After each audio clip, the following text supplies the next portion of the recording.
ជំរាបសួរបងប្អូនទាំងអស់គ្នា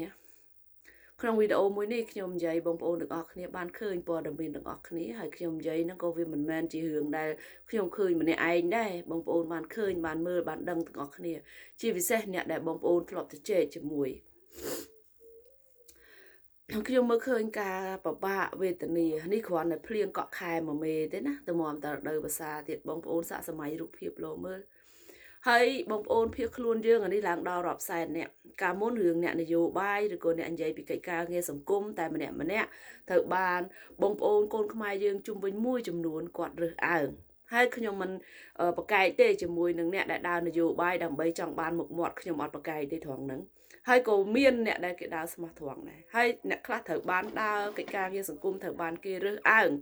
ខ្មែរយើងមួយចំនួនរើសអើងអ្នកដើរសង្គមអ្នកដែលនិយាយពីការងារការពិតរបស់ថ្នាក់ដឹកនាំហើយការដែលនិយាយពីការពិតរបស់ថ្នាក់ដឹកនាំមកសួរថាបានប្រយោជន៍អីបានផលប្រយោជន៍រួមសម្រាប់ពលរដ្ឋខ្មែរហើយចង់និយាយនឹងធ្វើមិនធ្វើឲ្យកូនខ្មែរយើងនឹងងើបតស៊ូទាំងអស់គ្នាហើយឥឡូវបងប្អូនយើងទាំងអស់គ្នាឃើញស្ថានភាពថាពីមុនគ្រាន់តែគេយកដី100គ្រួសារ200គ្រួសារអីទេណាឬក៏អ្នកដែលរងគ្រោះដោយអុកញ៉ាបោកអីទេហើយអត់ហ៊ានទេស្ងាត់ឲ្យឈឹងហើយសួរមន្ត្រីរាជការអ្នកមានតំណែងទូនាទីទៅបោកឯណាបានក្រៅពីបោកពលរដ្ឋខ្លួនឯងណាអាហ្នឹងថារងគ្រោះមួយវគ្គចោះ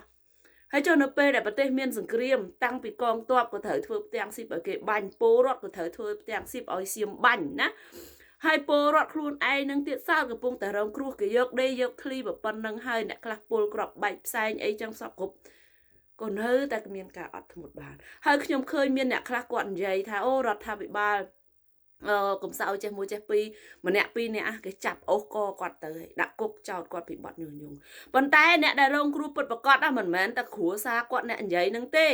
គឺបងប្អូនភាសឹករាប់សែនគ្រួសារណារាប់សែនគ្រួសារប៉ុណ្ណឹងហើយនៅតែមានការស្ងប់ស្ងាត់សួរថាយើងរងចាំអន្តរជាតិឯណាគេមកជួយណាហើយសួរថាតើឲ្យមានព្រះបាទធម្មមឹកឯណាចុះមកជួយខ្មែរកើតបើបងប្អូនខ្មែរយើងគេប្រក្រាប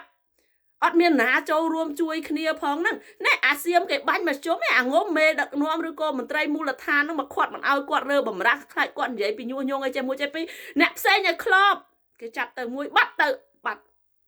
អាហ្នឹងហើយជាភាពមួយដែលថារស់សុខចិត្តរស់បែបអាត្មានិយមចង់អាណាគេចាប់អាណាចាប់ទៅដល់ពេលបានផលប្រយោជន៍បានទាំងអស់គ្នា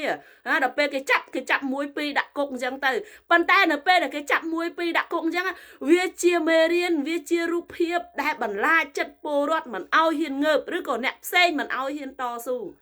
ណែរាប់សែនគ្រួសារប៉ុណ្ណឹងបើរើបន្តិចទៅវាថៃណាកងទ័ពមានកំភ្លើងមានអីនឹងដៃហើយរើបន្តិចទៅវាថៃហើយអ្នកខ្លះហ្នឹងចង់និយាយណាអូបង្ហាញខ្លាំងមែនចុះមកដឹកនាំហើយតែដឹកនាំមិនបើគាត់មិនដឹងតែគាត់អ្នករងគ្រោះគាត់មិនដឹងតែហ៊ានរើផងហើយខ្ញុំទៅគេបាញ់ខ្ញុំចោលងាប់តែឯងភ្លាមណាបើសិនជាបងប្អូនទាំងអស់គ្នាដែលភាសឹកណាមិនបាច់ចាំពីណាអ្នកផ្សេងណារងគ្រោះអីទៀតទេអ្នកភាសឹកណាហ៊ានតែរើប៉ុណ្ណឹងមិនខ្វះទេអ្នកដែលចង់ចូលរួមជួយយើងប៉ុន្តែ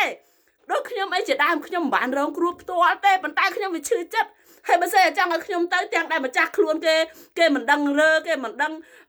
លក្ខណៈថាមិនចង់តស៊ូមិនចង់យកអាសេរីភាពខ្លួនឯងនឹងមកផងតែឲ្យតែណាគេទៅជួយប្របាទធម្មឹកចុះពីលើមេឃឯណាមកជួយយើងកើតណា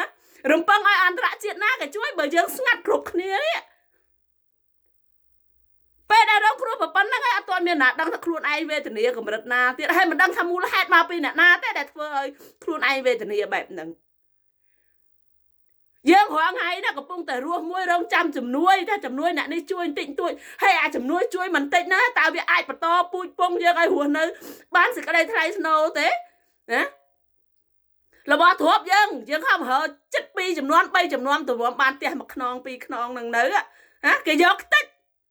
ប៉ុណ្្នឹងឯងអត់តន់ឈឺទៀតហើយឥឡូវខ្ញុំចង់និយាយថាបើសិនជាយើងឈឺប៉ុណ្ណឹងយើងទ្រាំត្រែងប៉ុណ្ណឹងយើងស្លាប់បើចុះបើយើងរើទៅស្លាប់យើងអាចនៅសល់កិត្តិយសមួយថាអូនៅសល់ថាទាមទារសេរីភាពឲ្យកូនចៅយើងដែរនៅប្រទេសកូរ៉េខាងត្បូងគេហៅអូអ៊ីផាល់ខែ5ថ្ងៃទី18គេរើកូនចៅគេនៅដឹងគុណរហូតគេថាដោយសារតែថ្ងៃរើបំរាស់នោះហើយកូនចៅកូរ៉េគុំគិតថាខ្លួនឯងអាចរស់នៅសុខស្រួលដោយសារតែ មានបុព្វបុរសដែលគាត់ពលីជីវិតបូជាសាច់ស្រស់ឈាមស្រស់ចំនួនហ្នឹងឯងទើបកូនចៅកូរ៉េរាល់ថ្ងៃមានឱកាសរៀនសូត្រប្រទេសអាចរីកចម្រើនបានប៉ុន្តែខ្មែរយើងតាំងពីចំនួនសម័យណាសម័យណីមករហូតណានិយាយត្រឹមតែសម័យអាណានិគមបារាំងមកក៏ខ្មែរយើងគ្មានថ្ងៃបានងើបរួចដែរគ្មានថ្ងៃបានងើបរួចទេហើយកុំនិយាយថាអូរដ្ឋាភិបាលអាក្រក់ទាំងស្រុងត្រូវដឹងថាកូនខ្មែរមួយចំនួនគឺអាត្មានិយមណា